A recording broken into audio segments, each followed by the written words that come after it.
तो good morning दोस्तों। और आज हम एग्ज़ाम को देखते हुए कुछ नए तरीके से पढ़ने का गणित, तो उसी बुक को हम सॉल्व करने का, जो उनमें इम्पोर्टेंट प्रश्न है जिस टाइप के एग्ज़ाम में आने की संभावनाएं हैं, तो उस टाइप के प्रश्नों को सीधा उसका रिवाइज कराने का प्रयास किया है। ठीक है, तो अगर आप जो एग्ज़ाम होने वाले हैं 1 से 1.5 महीना में, 2 महीना में, तो अगर आप उसको सही तरीक़े से चाहते हैं कि नंबर को गेन करें, तो प्लीज़ इस वीडियो से जुड़िए और उस बुक के माध्यम से, आर.एस. अग्रवाल के बुक के माध्यम से हम सारे इम्पोर्टेंट प्रश्नों को करेंगे। ठीक है, तो जो हमारे दृष्टिकोण से जो सही रह रहा है प्रश्न, हम उसी को कराएंगे दोस्तों। ठीक है, क्योंकि उस बुक में और प्रत्येक एक्सरसाइज में बहुत ज़्यादा से ज़्यादा क्वेश्चन है, तो हम उम्मीद करेंगे कि कितना भी कम से कम करें ना, तो 60-70 क्वेश्चन का रिवाइज हम ज़रूर कराएं आप लोगों को। ठीक है, उनमें से छांट के। ठीक है, तो मैं आपके सामने उस बुक को ही सामने रखता हूँ और उसी के हिसाब से हम आज पहला चैप्टर होगा लाभ एंड हानि, यानी कि प्रॉफिट और लॉस का होगा। ठीक है, प्रॉफिट एंड लॉस का कराने जा रहे हैं। तो प्लीज़ दोस्तों, अगर आप चाहते हैं तो आर.एस. अग्रवाल को अगर आप बनाना चाहते हैं तो आप देखिए इस वीडियो को ज़रूर। देखिए, हम इसमें का प्रश्न दूसरा करा रहे हैं। ठीक है, प्रश्न दूसरा को किस तरह से बनाया जाएगा दोस्तों, तो ज़रा बातों को ध्यान से समझिएगा। ठीक है, कि कैसे बनाया जा रहा है दूसरा प्रश्न मैं आपके सामने भी स्क्रीन पर दिख रहा है। ठीक है, और मैं आपको पढ़ के सुना भी देता हूँ। जैसे लिखा है कि एक व्यक्ति कुछ वस्तुएं P रुपया प्रति दर्जन के भाव से खरीदता है तथा P रुपया में 8 के भाव से बेच देता है, तो बताइए कि उसका लाभ कितना प्रतिशत हुआ। मेरे दोस्त, जब भी ये प्रश्न किस तरह से बनाएगा जाएगा तो उस चीज़ को देखिएगा। जैसे लिखा है कि P रुपया में कितना, तो P रुपया में भैया 1 दर्जन यानी 12 वस्तु को खरीदा। कितना? 12 वस्तु को खरीदा। मतलब तो वही होता है ना कि P रुपया में 1 दर्जन यानी कि 12 वस्तु को खरीदा गया है। ठीक है, तो एक अगर आपसे कह दिया जाए कि एक वस्तु का क्रय मूल्य क्या होगा भाई, तो एक वस्तु का क्रय मूल्य, देखिए एक वस्तु का क्रय मूल्य हो जाएगा, बातों को ध्यान देंगे। देखिए, चूँकि यहाँ पर रिवाइज करा रहे हैं तो थोड़ा सा एक्सप्लेन करके समझाएंगे हम। ठीक ना, तो घबराइएगा मत। तो एक वस्तु का क्रय मूल्य क्या हो जाएगा, तो P/12। सही है, सही है। चलिए, एक वस्तु का विक्रय मूल्य क्या हो जाएगा मेरे दोस्त, तो एक वस्तु का विक्रय मूल्य हो जाएगा P/8, जो कि दिया हुआ है। ठीक है, क्रय मूल्य हो गया, ये हो गया विक्रय मूल्य। आपको लाभ निकालना है तो लाभ निकाल लीजिए। लाभ बराबर क्या होता है, तो विक्रय मूल्य में से क्रय मूल्य को क्या करेंगे, हम घटाएंगे। तो विक्रय मूल्य कितना है, तो हम यहाँ पर सीधा सीधा लिख देते हैं लाभ। तो लाभ बराबर क्या हो जाएगा दोस्त, तो P/8 माइनस P/12, P/8 और P/12। इसके और भी तरीके हैं बनाने का, तो हम थोड़ा सा इस चीज़ को देख लेते हैं, इसके बाद बनाएंगे। अब बटा पे के घटाओ जब बनाइएगा मेरे दोस्त, तो देखिए 12/8 का लघुत्तम निकाल लीजिए। 12/8 का लघुत्तम आपके इधर में 48 होगा। ठीक है, 24 होगा। तो 24 हम लिख देते हैं। 24 8 के पढ़ाते हैं, 18 के 24 3P और 12 दूनी के 24 2P, यानी कि लाभ कितने का हुआ मेरा दोस्त, तो P/24 लाभ हो गया। तो लाभ जब इतने का हुआ तो लाभ प्रतिशत बराबर क्या होगा, तो प्रतिशत लाभ बराबर हो जाता है लाभ, यानी कि P/24 इंटू 100 और बटा में क्रय मूल्य कितना है, तो P/12। P/12 चला जाएगा ऊपर, P से P कटा, 12 दूनी के 24 ये और 2 से ही कट गया कितना, 50, यानी कि कितने प्रतिशत का लाभ होगा मेरे दोस्त, तो ये लाभ होगा 50% का। ठीक है, तो दूसरा प्रश्न इस तरीक़ा से बनाएंगे। और नहीं तो अगर आप और भी दूसरा कॉन्सेप्ट लगाना चाहते हैं तो देख लीजिए कैसे होगा। सेकंड में ये हो जा सकता है कि जैसे क्रय मूल्य है इतना, विक्रय मूल्य है इतना, तो क्रय मूल्य बटा विक्रय मूल्य, मेरे दोस्त ध्यान से देखिएगा, CP बटा में SP। तो क्रय मूल्य है P/12 और विक्रय मूल्य है P/8, तो पलट जाएगा, या पलट जाएगा तो 8 बटा क्या हो जाएगा P से P कटा, 4 दूनी 8, 4 3 12 हो गया। तो कितना हुआ, CP/SP कितना हो गया दोस्त, तो 2/3 हो गया ना। तो चलिए, ये CP हुआ क्रय मूल्य, ये हो गया क्या, विक्रय मूल्य। लाभ कितने का दिख रहा है आपको, 1 का, तो लाभ प्रतिशत बराबर क्या हो जाएगा, तो लाभ हुआ 1 का, तो लाभ प्रतिशत बराबर 1 × 100 बटा में 2 से कटा दिए, कितना हुआ 50%। अगर पसंद आया तो लाइक शेयर सब्सक्राइब इस क्वेश्चन पर तो ज़रूर मारिएगा एक। ठीक है, तो ये सेकेंड मेथड रहेगा मेरा, ये वाला। आपको देखिए जितने भी तरीके होते हैं, जो भी आसान होता है वो सारे के सारे बताया जाएगा। ठीक है, तो आप हमसे जुड़े रहिए ज़रूर। चलिए अगला प्रश्न देखते हैं। अगला प्रश्न हम बनाने वाले हैं इसका तीसरा नंबर क्वेश्चन बनाएंगे और जल्दी से देख लीजिएगा। ठीक है, तीसरा नंबर क्वेश्चन है कि एक व्यक्ति ने कोई पुस्तक 891 रुपये में बेचकर लागत का 1/10 लाभ कमाया, तो उस पुस्तक का क्रय मूल्य क्या होगा। मेरे दोस्त सबसे पहले क्या है कि एसपी और सीबी का क्वेश्चन है, क्रय मूल्य विक्रय मूल्य क्या है, तो सबसे पहले जो दिया है उस चीज़ को लिख लेते हैं। जैसे है क्या कि एसपी कितना है यानी विक्रय मूल्य कितना है, तो एसपी मेरा है 891 रुपया।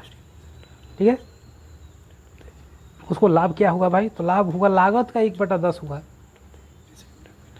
लागत का क्या हुआ 1/10 हुआ। ठीक है, तो अगर मान लिया जाए कि लागत है 1, सपोज करना कि हम क्या कर रहे हैं, अगर सपोज करके मान लेते हैं हम यहाँ पर कि लागत मेरा कितना है, तो लागत है मेरा मान लेते हैं कि 1, लागत 1 है और लाभ कितना है 1/10। जब दोनों को जोड़ेंगे तो टोटल क्या निकल के आएगा विक्रय मूल्य। ठीक है, तो विक्रय मूल्य जब जोड़िएगा 1 + 1/10, तो देखिए 10 मैंने कि 11 कितना हो जाएगा 10, ये हो गया आपका विक्रय मूल्य यानी कि एसपी। अब इतना बराबर इतना, इतना बराबर इतना, यानी कि 11/10 बराबर में 8, 9, 1 इतना, तो 11 से कट जाएगा, देख लीजिए कटा लीजिएगा आप। नहीं 11 से 11 एकम 11 और 11 से यहाँ कटाएंगे तो 11 8 88, 11 एकम 11। ठीक है, तो 1 बराबर कितना हो जाएगा मेरा दोस्त, तो 810 रुपया। देख लीजिए 1 बराबर 810, जो कि लागत क्या था 1 था, तो लागत ना पूछ रहा था, लागत यानी कि क्रय मूल्य, यानी 1 बराबर 810 रुपये, यानी मेरा क्रय मूल्य कितना है मेरे दोस्त, तो 810 रुपया। ठीक है, तो इसी तरीक़ा से आगे हम देखेंगे। आगे हमारा प्रश्न रहेगा 6ठा नंबर। देखिए हम RS अग्रवाल के जो इम्पोर्टेंट प्रश्न हैं हम उसी को करा रहे हैं मेरे दोस्त।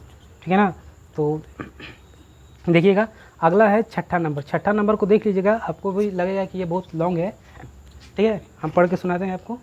जैसे लिखा है कि एक व्यक्ति ने घोड़ा तथा एक गाड़ी 20,000 में खरीदे, उसने घोड़े को 20% लाभ पर तथा गाड़ी को 10% की हानि पर बेच दिया। इस प्रकार उसे कुल सौदे में 2% का लाभ हुआ, तो घोड़ा का क्रय मूल्य क्या होगा। मेरे दोस्त सबसे पहले तो मैं बता दूं कि प्रश्न आपको दिख रहा है कि थोड़ा लंबा है, लेकिन लंबा भले है लेकिन बनाने का पूरा कॉन्सेप्ट देखिए क्या होगा। सबसे पहले कि सीपी कितना है, तो सीपी है 20,000। आप भी कहिएगा कि हाँ सर सीपी है कितना, तो सीपी है 20,000 रुपया है। चलिए इसको यहाँ पर रख दीजिए। एक है लाभ, एक है क्या हानि, तो लाभ परसेंट हानि परसेंट, और टोटल सौदा में कितने का फ़र्क है, तो 2% का लाभ। तो पहले देखिए लाभ कितना था 20%, हानि कितना हो रहा है 10%, और टोटल सौदा में कितना हुआ, तो 2% का लाभ हुआ प्लस। ये माइनस में है, ये प्लस में है। ठीक है, अब देखिए यहाँ से यही हो जाएगा माइनस। ठीक है ना, तो जब ये यहाँ से घटेगा तो क्या हो जाएगा मेरे दोस्त, तो जब ये यहाँ से घटेगा, देखिए ये भी माइनस में है, ये भी माइनस में, तो ये हो जाएगा कितना 12। ठीक है, अब ये यहाँ से घटेगा, तो जब ये यहाँ से घटेगा तो ये कितना हो जाएगा, ये हो जाएगा 20 में से 12 जाएगा तो कितना हो जाएगा मेरे दोस्त 18 हो गया। अब यहाँ से दोनों को क्या करते हैं, कटा लेते हैं। 6 से 6 दूनी 12 और 6 से 6 3 18, टोटल कितना हुआ, तो टोटल हुआ 2:3। ठीक है, ये इस साइड जो 20% था, ये लाभ जो था ये घोड़ा था, ये क्या था घोड़ा, और ये क्या था गाड़ी थी, घोड़ा और ये गाड़ी हो गया। ठीक है, किसका पूछ रहा था, तो पूछ रहा था घोड़े का। तो देखिए 2:3 में आया है। ये जो सीपी है वो कितने के रेशियो में है, 2:3 में। अब पूछ रहा था किसका, घोड़ा का पूछ रहा था। घोड़ा कितना है मेरे दोस्त 2, तो 2 बटा में दोनों का मिला के 3 2 5 गुने कौन ये 20,000। देखिएगा एकदम कॉन्सेप्टली बनाते हैं। ठीक है ना, तो ये जो एग्ज़ाम हो रहा है बिहार SSC है आने वाला है, रेलवे का जो कि नोटिफिकेशन दे चुका है, और SSC के एग्ज़ाम जो कि CGL वाला है, तो उन सभी में ये सारे प्रश्न बहुत ही काम करेंगे आपको। देख लिए 5 से कटिए, 5 चौके 20, 4 बार में ये और 3 0 ये हो गया, यानी 4 दून के कितना 8,000। यानी दोस्त मेरे घोड़े का क्रय मूल्य कितना है, तो 8,000 रुपया है। ठीक है, तो इस तरीक़ा से हम दूसरा, तीसरा और छठे प्रश्न का जवाब दिए हैं। तो चलिए इसके आगे बढ़ाते हैं और हम अब जवाब देंगे 7वें का। किसका दोस्त, तो 7वें का। 7वां क्या है, तो चलो वो भी देख लीजिए आप। 7वां मेरा प्रश्न है, 7वां प्रश्न है कि चाय के मूल्य में 10% की कमी होने पर एक व्यापारी 22,500 में 25 किलोग्राम चावल अधिक खरीद सकता है, चाय का मूल्य प्रति किलोग्राम कितना है, आपको ये बताना है। जब मेरे दोस्त इस तरह का प्रश्न होता है तो देख लो, इसमें दो तरीके के प्रश्न पूछते हैं। एक तो पूछता है कि प्रारंभिक मूल्य, कि शुरू में क्या मूल्य था, और एक पूछता है कि परिवर्तन मूल्य, यानी दाम बढ़ने या घटने के बाद क्या होगा।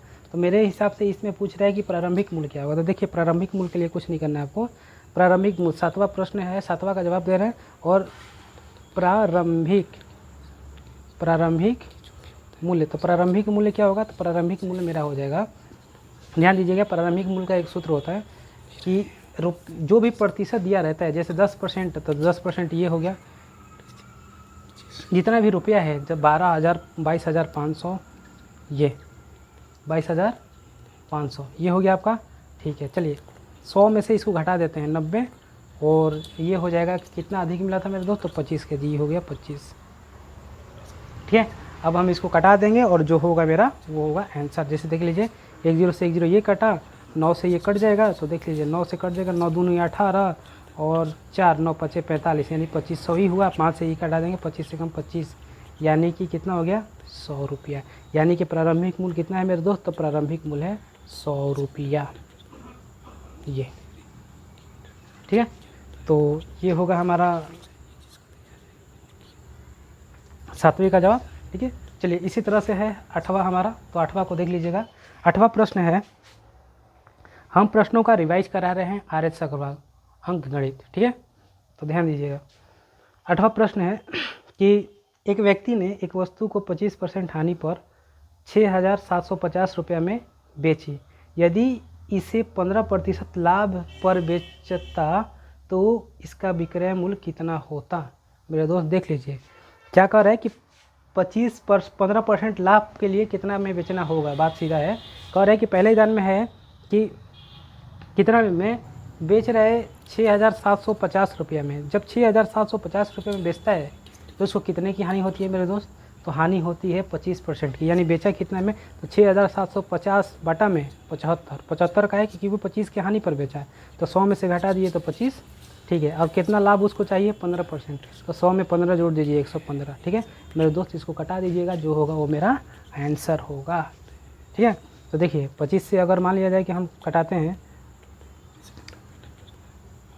तो 25 तिहाई 75, और ये कटा देंगे 25 से, तो 25 दूनी के 50 2 और 17 यहाँ से निकल जाएगा। तो मैंने कि सीधा है कि 7 बार में 7 0। ठीक है, अब इसको हम गुना कर, अच्छा चलिए और एक बार कटा देते हैं 3 से कटाएंगे तो कितना होगा, 90, ये हो गया। और हम 90 से गुना कर देते हैं, देखते हैं कि क्या होता है। 9 से करिएगा, 9 5 45 की 5 4, 9 1 9 4, 13 की 3 1, 9 1 9 और 1 10, यानी मेरे दोस्त कितना होगा, तो 10,350 रुपया वस्तु का को बेचना होगा इतना में, ताकि उसे 15 रुपया का क्या हो, 15% का लाभ मिले। आप ऑप्शन मिला लीजिएगा सारे प्रश्नों का, जो मैं उत्तर दे रहा हूँ आप ऑप्शन से मिला सकते हैं कि वो सही है कि गलत है। ठीक है, तो ऑप्शन ये आपका काम है मिलाना। ठीक है ना, चलिए आगे बढ़ते हैं, और अगला प्रश्न होगा हमारा 9वां में देख लीजिए क्या दिया है। देखिए कॉन्सेप्ट अगर क्लियर होता है तो कोई भी प्रश्न को बनाना ईजी होता है। आप मेरे साथ जुड़े रहिए और देखिए कि कैसे प्रश्न को बहुत आसानी तरीक़ा से बना रहे हैं। ठीक है, और अगर आप बेहतरीन तरीक़ा से समझना चाहते हैं, चैप्टर बाय चैप्टर पढ़ना चाहते हैं, तो आप हमसे जुड़िए और अपना जवाब दीजिए हमें कि क्या आप चाहते हैं। तो चलिए अगला प्रश्न रहेगा 9वां लिखा है कि ए किसी वस्तु को 15% लाभ पर बी को बेचता है, बी इसे 10% हानि पर सी को बेचता है, और यदि सी ने इसके लिए 517.50 पैसा का भुगतान किया हो तो ए ने इसे कितना में खरीदा हो। दोस्तों मेरे देखिए, जब क्या होगा कि जब इस तरह का प्रश्न होगा, ध्यान दीजिएगा क्या होगा कि ए ने किसको बेचा भाई, तो ए ने बी को बेचा, बी ने किसको, सी को, और सी ने इसे खरीदा इतना रुपये में। तो जब इस तरह का प्रश्न होगा और ए के बारे में पूछा जाए तो रिवर्स जाएंगे हम लोग, रिवर्स जितना पैसा दिया, जैसे इसका दिया है कि इसका दे रखा है आपको, हम बताते हैं कि 517.50 रुपया में सी ने खरीदा, तो ए का बताना है। जब ऐसे होगा ना तो मेरे दोस्त उलट दीजिएगा, जैसे कहने का मतलब है, उलटने का मतलब कि 100 ऊपर रहेगा। चलिए ए ने बी को कितना में बेचा था, तो ए ने बी को बेचा था 15% लाभ पर, तो 100 ऊपर और 115 नीचे, जो कि लाभ पर बेचा था। फिर उसी तरह से बी ने सी को कितना परसेंट पर बेचा था, तो 10% हानि पर बेचा था। तो 10% हानि यानी 100 ऊपर और 10 घटाइएगा तो 90 नीचे, ये ठीक है। अब कटा के जो भी होगा मेरा वो आंसर होगा, आप चेक कर लीजिएगा, ठीक है। तो ये दोस्त मेरे काम ये आप कर लीजिएगा, सही है। चलिए अगर आप देखिएगा तो पॉइंट हटाएंगे तो इधर 100 हो जाएगा, ठीक है। और 100 से 100 ये कटा, 10 से 10 ये कटा, ये जो देख रहे हैं आप, तो आप भागा दे लीजिएगा, ठीक है। और भागा दे के आप मुझे आंसर ज़रूर बताइएगा कि आंसर क्या आ रहा है, ठीक। तो ये कैलकुलेशन आप खुद कर लीजिएगा, मेन होता है कैलकुलेशन का थोड़ा सा टाइम बचाने के लिए, ये मैं आपसे कह रहा हूँ, ठीक है। आप इस पर सॉल्व कीजिएगा और ऑप्शन में आंसर दे के बता दीजिएगा कि क्या होगा, ठीक है। तो चलिए अगला प्रश्न हम बता रहे हैं।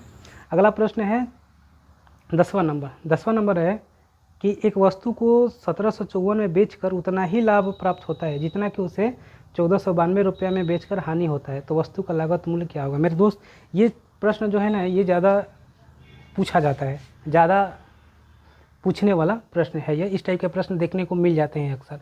अगर मेरे दोस्त किसी वस्तु को जितना में, मैंने एक होता है कि इतना में बेचा गया तो कुछ लाभ होगा, और एक उसी वस्तु को अगर इतना में बेचा जाए तो जो हानि हो रहा है वो दोनों बराबर हो जाता है। जब ऐसे प्रश्न आए कि लाभ और हानि जब बराबर आए और क्रय मूल्य आपसे पूछ दे, तो मेरे दोस्त कुछ मत करिएगा, आप सीधा सीधा एक काम करिएगा कि क्रय मूल्य बराबर उस स्थिति में होता है कि जब लाभ और हानि दोनों बराबर हो, तो उस स्थिति में क्रय मूल्य बराबर होता है कि दोनों को जोड़कर 2 से भाग दीजिएगा। क्या करिएगा, दोनों को जोड़कर 2 से भाग, तो है कितना है 1754, आप प्लस में एक है 1492, शायद हाँ 1492 है, 1492, दोनों को जोड़ के मेरे दोस्त 2 से भाग दे दीजिएगा, जो होगा वो मेरा आंसर हो जाएगा। तो चलिए हम आपको दिखा देते हैं, जोड़ दीजिएगा 4 2 6, 9 5 14 की 4, 1 7 4 11, 1 12 की 2, हासिल 1 2 1 2 और 1 3 बटा में 2 से कटा दीजिएगा, तो 2 1 2 2 6 12 2 2 4 2 3 6, यानी कि 16 23, यानी 16 23 इतना रुपया होगा, यानी वस्तु का लागत मूल्य क्या होगा मेरे दोस्त, तो 1623 रुपया होगा, ठीक है। और अगर पसंद आ रहा है तो लाइक शेयर और सब्सक्राइब करना ना भूलिएगा। चलिए अगला प्रश्न होगा हमारा 11 नंबर। हम पूरे प्रश्न जितने भी हैं ना, कम से कम आपको बता दिए कि 60 से 70 प्रश्न हम इस चैप्टर का इम्पोर्टेंट जो है उन सभी को कराएंगे, ठीक है। तो आप अगर चाहते हैं कि आपका एग्ज़ाम अच्छा से हो तो प्लीज़ हमसे जुड़े रहिए। तो चलिए 11 नंबर देख लीजिएगा। एक वस्तु को 960 में बेचने पर प्राप्त लाभ उसको 894 में बेचने पर हुई हानि दोनों समान है। फिर वही टाइप का प्रश्न है मेरे दोस्त, तो ये प्रश्न ये आपको बनाना है, जैसे 10वां बनाया है वैसे ये बनेगा, और ये प्रश्न आप खुद बनाइएगा, ठीक है। तो 11 नंबर, अब चलिए 11 नंबर, तो चलिए 13 नंबर को देखते हैं कि क्या है। 13 नंबर है कि एक वस्तु को किसी निर्धारित मूल्य पर बेचा जाता है, उस मूल्य के 2/3 पर बेचने से 10% की हानि होती है। आरंभिक निर्धारित मूल्य पर बेचने से उसे कितना प्रतिशत का लाभ हुआ। मेरे दोस्त इस प्रकार के इस प्रश्न को ज़रा ध्यान से देखिएगा, ठीक है। ये थोड़ा सा आपके दिमाग से थोड़ा सा खेला है, ठीक है, इस चीज़ को देखिएगा। 13 नंबर हम बना रहे हैं। 13 नंबर देखिए, जैसे मान लिया जाए कि मैंने माना कि जो शुरुआत में उसे बेचा गया था ना, जो निर्धारित मूल्य था शुरुआत में, वो था निर्धारित जो था वो था 1 रुपया। सपोज कीजिए कितना था, 1 रुपया। उसे बेचा कितना में गया है, तो निर्धारित मूल्य का 2/3 में बेचा गया है, 2/3 में, यानी 1 का 2/3 में बेचा जाता है, तो ये कितना हो जाएगा मेरे दोस्त, 2/3 ही हो जाएगा, ठीक है। इतना में बेचा जाता है जब, तो उससे 10% की हानि होती है, यानी कि इतना ही रुपया कितना परसेंट है, तो 90% में, क्योंकि 10% हानि पर बेचा तो मतलब कि 90 बेचा होगा, यानी 2/3 बराबर कितना, 90%। तो हम लिख देंगे यहाँ 90% बराबर 2/3, ठीक है। तो 1% कितना हो जाएगा मेरे दोस्त, तो 1% हो जाएगा 2/270, ध्यान दीजिएगा इतना। तो 100% कितना हो जाएगा मेरा, तो 100 से गुना कर देंगे, ठीक है। तो 100 से गुना कर देंगे तो 200 बटा में कितना, 270, यानी 1 0 से 1 0 ही कटा, यानी हो गया मेरा कितना, 20/27, ये हुआ। चलिए ये तो हुआ आपका क्या, क्रय मूल्य हो गया। अब कह रहा है कि अगर उसे निर्धारित मूल्य पर बेचा जाए, जो पहले निर्धारित मूल्य था, जो जैसे कि 1 था, अगर इस पर बेचा जाए तो उससे कितना का लाभ होगा, यानी लाभ प्रतिशत क्या होगा। तो देखिए मेरे दोस्त, ख़रीदा है कितना, 20/27, 20 में कितना, 27, और बेच कितना रहा है, ए में, तो लाभ पहले निकालेंगे, तो लाभ बराबर को पता है कि क्या होगा, विक्रय मूल्य माइनस क्रय मूल्य, यानी कि 1 माइनस में 20 बटा में कितना 27। जब घटाइएगा तो देखिए 7 बटा में कितना आएगा 27 आएगा। हो गया।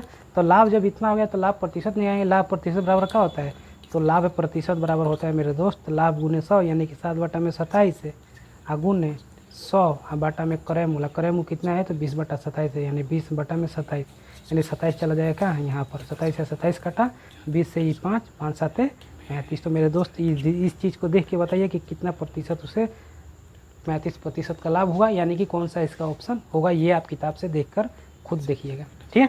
तो चलिए इसी तरीके से 14 नंबर बनाते हैं। 14 नंबर बना देते हैं। 14 नंबर प्रश्न को जब देखिएगा क्या है। 14 नंबर है कि एक कोई वस्तु 100 रुपया में बेचने से 15% की हानि होती है। ध्यान दीजिएगा 100 रुपया में बेचने से 15% की हानि होती है तथा y रुपया में बेचने से 15% का लाभ होता है। तो आपको ये बताना है कि x प्लस वाई और मैंने x minus y minus x और x प्लस वाई का अनुपात क्या होगा मेरे दोस्त। तो 14 नंबर प्रश्न है और 14 नंबर को ध्यान से देखिएगा। ठीक है। तो 14 नंबर है कि x में बेचा जाता है तो कितने का हानि होती है तो 15 का यानी कि 100 रुपया में कितना में बेचा गया तो 15 की हानि यानी कि बेचा गया 85 में। ठीक है। y में जब बेचा जाता है तो इसमें क्या होता है 15% का यानी बेचा गया 115 में। ठीक है। तो x माइनस वाई तो x minus y minus x लिखा है देख लीजिएगा। तो यानी कि आप खुद यहाँ पर मान बैठा लीजिएगा y माइनस एक्स है और रेशियो है एक है y माइनस एक्स और एक है x प्लस वाई का मान बताना है आपको। तो देखिए कुछ नहीं करना जैसे लिखा है पहले माइनस कर दिए थे तो y माइनस एक्स यानी 115 माइनस 85 तो कितना हो जाएगा मेरे दोस्त 30 ये और दोनों को जोड़ दीजिएगा कितना हो जाएगा 200 यानी कि 10 से 10 ये कटेगा यानी कि सीधा सीधा आंसर हो जाएगा मेरा 3:20। तो ये होगा मेरा आंसर। ठीक है। तो आप देख लीजिएगा प्रश्न को सारे प्रश्नों को ज़रूर से ज़रूर मिलाइएगा किताब से। और अगला है हमारा देख लीजिएगा 15 नंबर। 15 नंबर तो बहुत ही ज़रूरी है। 15 नंबर बेहतरीन है पूछा भी जाता है और इस बार जो जीडी का एग्ज़ाम हुआ था इसका प्रश्न देखने को मिला था ये वाला इसी टाइप पर था सिर्फ उसमें डिजिट अलग अलग थे बाकी यही था। प्रश्न है कि किसी वस्तु के क्रय मूल्य तथा विक्रय मूल्य का अनुपात क्या है 20:1 तो इसका लाभ प्रतिशत बताना है। तो मेरे दोस्त है क्या कि क्रय मूल्य यानी कि CP रेशियो SP यानी क्रय मूल्य अनुपात विक्रय मूल्य का कितना है तो ये है 20:21 20:21 आपको लाभ बताना है। तो देखिए खरीदा 20 में है मान के चलिए और बेचा 21 में तो लाभ कितना का हुआ तो 1 का हुआ तो 1 का हुआ तो लाभ गुने 100 बटा में क्रय मूल्य कितना है मेरे दोस्त 20 बचे 100 यानी कि 5% का उसको क्या होगा लाभ होगा। ठीक है। तो वो इस चीज़ को भी देख लीजिएगा। इसी तरीक़ा से 16 नंबर को भी देख लीजिए। जैसे दिया है कि किसी वस्तु को 100 रुपये में बेचने पर एक व्यक्ति को 20 रुपये का लाभ होता है। देखिए 100 रुपये में जब कोई वस्तु बेचता है ध्यान दीजिएगा SP है कितना SP है 100 रुपये। जब 100 रुपये में बेचा तो उसको लाभ कितने का हुआ मेरे दोस्त तो लाभ हुआ है 20 रुपये का यानी 100 रुपये में बेचा तो 20 रुपये फ़ायदा हुआ यानी ख़रीदा कितना में होगा तब तो 80 रुपये में ख़रीदा होगा यानी CP हो गया कितना 80। आपको लाभ प्रतिशत चाहिए तो लाभ प्रतिशत बराबर होता है लाभ गुने 100 बटा में क्रय मूल्य यानी कि 20 × 100 बटा में 80 20 चौके 80 और 4 से ही कट गया 125 यानी कितने का लाभ होगा मेरे दोस्त तो लाभ होगा 25% का। पसंद आ रहा है तो लाइक शेयर सब्सक्राइब जरूर करिएगा। ठीक है। चलिए तो आगे है कि एक सोफ़े को 19,800 में बेचने से 10% का लाभ होता है तो क्रय मूल्य क्या है। तो जब ऐसा प्रश्न होगा ना दोस्त तो मेरे कुछ नहीं करिएगा CP निकालना है विक्रय मूल्य दिया रहे और लाभ दिया रहे तब तो सीधा सीधा कर देना है आपको कि 19,000 उसका है 19,800 गुने 100 और बटा में कितना का लाभ हो रहा था कि हानि हो रही थी देख लीजिए 10% का लाभ हो रहा था यानी कि 110 10 से 10 ये कटा 11 से इसको कटा दिया 11 के 11 88 यानी कि ये और 100 से गुना कर दीजिए तो 18,000 रुपये उसका क्रय मूल्य होगा। ठीक है। तो आज के लिए इतना ही बाकी अगले वीडियो मिलते हैं तब तक के लिए जय हिंद।